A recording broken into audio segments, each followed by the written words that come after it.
కబుల్టున్న breaking update చూద్దాం. Macherla MLA పిన్నెల్లికి AP హైకోర్టులో ఊరటైతే లభించింది. మాచర్ల ఎమ్మెల్యే పిన్నెల్లికి 3 కేసుల్లో కూడా ముందస్తు బెయిల్ అయితే ఇచ్చింది ఏపీ హైకోర్టు. ఈవీఎం ధ్వంసం కేసులో ఇచ్చిన బెయిల్ షరతులే వర్తిస్తాయన్న హైకోర్టు మాచర్ల ఎమ్మెల్యే పిన్నెల్లికి 3 కేసుల్లో ముందస్తు బెయిల్ అయితే మంజూరు చేసింది. పోలింగ్ రోజున పల్నాడు జిల్లా మాచర్ల నియోజకవర్గ పరిధిలోని పాల్వాయి గేటు పోలింగ్ కేంద్రంలో ఈవీఎంను ధ్వంసం చేసిన ఘటనను ఎన్నికల సంఘం సీరియస్ గా తీసుకుంది. వివిధ సెక్షన్ల కింద ఆయనపై కేసులు నమోదు చేసిన పోలీసులు ప్రత్యేక బృందాలతో గాలింపు చేపట్టారు. ఇక ఈ నేపథ్యంలో పిన్నెల్లి ముందస్తు బెయిల్ ఇవ్వాలని కోరుతూ హైకోర్టులో పిటిషన్ దాఖలు చేశారు. మొత్తంగా ఇదే అంశానికి సంబంధించిన పూర్తి సమాచారాన్ని గుంటూరు నుంచి మా ప్రతినిధి శ్రీనివాస్ లైవ్ లో అందిస్తారు. శ్రీనివాస్, చెప్పండి, పిన్నెల్లికి 3 కేసుల్లో కూడా ముందస్తు బెయిల్ మంజూరైనట్లుగా తెలుస్తుంది. అప్డేట్స్ ఏంటి? శ్రీనివాస్, చెప్పండి, పిన్నెల్లి కేసుకు సంబంధించి మధ్యంతర బెయిల్ అయితే 3 కేసులకు సంబంధించి మధ్యంతర బెయిల్ అయితే మంజూరైనట్టుగా తెలుస్తుంది. డీటెయిల్స్ ఏంటి శ్రీనివాస్? పల్నాడు జిల్లా మాచర్ల ఎమ్మెల్యే పిన్నెల్లి రామకృష్ణారెడ్డికి హైకోర్టులో ఊరట లభించడం జరిగింది. ముఖ్యంగా పల్నాడు జిల్లా మాచర్ల ఎమ్మెల్యే పిన్నెల్లి రామకృష్ణారెడ్డికి హైకోర్టులో ఊరట లభించడం జరిగింది. 3 కేసుల్లో కూడా హైకోర్టు మధ్యంతర బెయిల్ విడుదల చేస్తూ కూడా మధ్యంతర బెయిల్ మంజూరు చేస్తూ కూడా ఉత్తర్వులు జారీ చేయడం జరిగింది.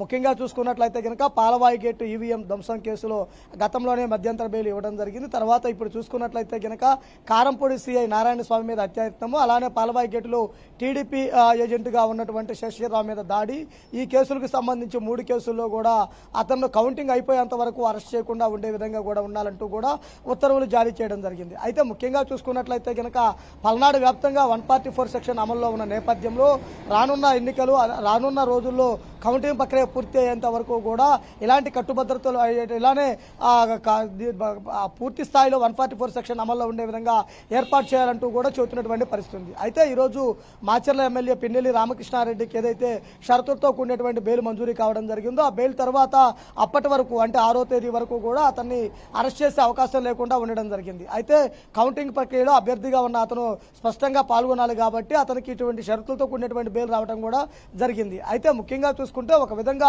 పిన్నెల్లి మీద పోలీసులు కక్షగట్టి ఇటువంటి కేసులు నమోదు చేశారంటూ కూడా వైసీపీ ఆరోపిస్తుంది. కానీ హైకోర్టు బెయిల్ మంజూరు చేసిన తర్వాత పిన్నెల్లి ఎప్పుడు వస్తాడు, పిన్నెల్లి ఎప్పుడు కౌంటింగ్ హాజరవుతాడు, పిన్నెల్లి ఎటువంటి స్టెప్ వేస్తాడంటూ కూడా ప్రతి ఒక్కరూ చర్చించుకున్న పరిస్థితి ఉంది.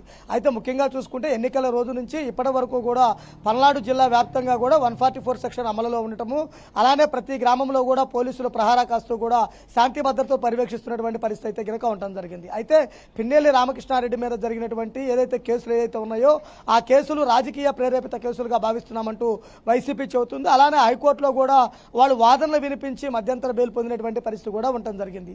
అయితే కౌంటింగ్ తర్వాత కానీ ఈ కేసులకు సంబంధించి పూర్తి స్థాయి విచారణ జరిగే అవకాశం ఉంది. అలానే పోలీసులు నమోదు చేసినటువంటి ఎఫ్ఐఆర్లు తప్పుడు ఎఫ్ఐఆర్లు అంటూ కూడా పిన్నెల్లి రామకృష్ణారెడ్డి తరపు న్యాయవాదులు వాదించినటువంటి పరిస్థితి కూడా ఉండటం జరిగింది. ఎక్కడా కూడా కారంపూడిలో డ్యూటీలో ఉన్నటువంటి సిఐ పై ఎప్పుడు దాడికి పాల్పడలేదు, అలానే టీడీపీ ఏజెంట్గా ఉన్నటువంటి వారిపై కూడా ఎక్కడ హత్యా ప్రయత్నం జరగలేదంటూ కూడా వాళ్ళు చెబుతున్నటువంటి పరిస్థితి కూడా ఉండటం జరిగింది. అయితే ముఖ్యంగా చూసుకుంటే ఒక విధంగా పల్నాడు జిల్లాలో ఉన్నటువంటి పోలీస్ బందోబస్తు, పోలీసు ప్రహారా ఇవన్నీ దృష్టిలో ఉంచుకొని పిన్నెల్లి రామకృష్ణారెడ్డికి మధ్యంతర బెయిల్ మంజూరు కావడంతో ఎన్నికలకు సంబంధించినటువంటి కౌంటింగ్ పూర్తి అయిన తర్వాత పూర్తి స్థాయి ఈ కేసుల్లో క్లారిటీ వచ్చే అవకాశం ఉంది. అలానే చూసుకున్నట్లయితే కనుక పిన్నెల్లి రామకృష్ణారెడ్డికి 3 కేసుల్లో బెయిల్ రావడంతో ఆయన నిర్భయంగా కౌంటింగ్ పాల్గొనే అవకాశం కూడా ఉండటం జరిగింది. అలానే ముఖ్యంగా చూసుకున్నట్లయితే కనుక మాచర్ల ప్రాంతంలోకి రాకుండా పోలీసులు ఆంక్షలు విధించడం జరిగింది. డైరెక్ట్ గా ఎక్కడైతే నషాపేట కౌంటింగ్ కేంద్రాల్లో అతనికి ఓటర్లు ఎక్కింపుంటుందో అక్కడికే పిన్నెల్లి చేరుకునే అవకాశం కూడా ఉంది. ముఖ్యంగా చూసుకున్నట్లయితే కనుక రాష్ట్రంలో కౌంటింగ్ కి కౌంట్ డౌన్ ప్రారంభమవుతున్న నేపథ్యంలో ఎక్కడికక్కడికి పోలీసులు భారీ బందోబస్తు ఏర్పాటు చేసి స్ట్రాంగ్ రూమ్ల వద్ద కూడా 3 అంచెల భద్రత ఉన్నటువంటి పరిస్థితి కూడా ఉండటం జరిగింది. కౌంటింగ్ కి సంబంధించి కూడా ముందుగానే చర్యలు తీసుకున్నటువంటి పరిస్థితి కనుక స్పష్టంగా కనపడుతుంది. ముఖ్యంగా చూసుకుంటే పల్నాడు జిల్లాలో కొంత ప్రశాంతత వాతావరణం ఉన్నా కానీ కౌంటింగ్ తర్వాత కూడా ఇదే వాతావరణం కొనసాగాలని స్థానిక ప్రజలు కోరుకుంటున్నారు. Right, thank you Srinivas.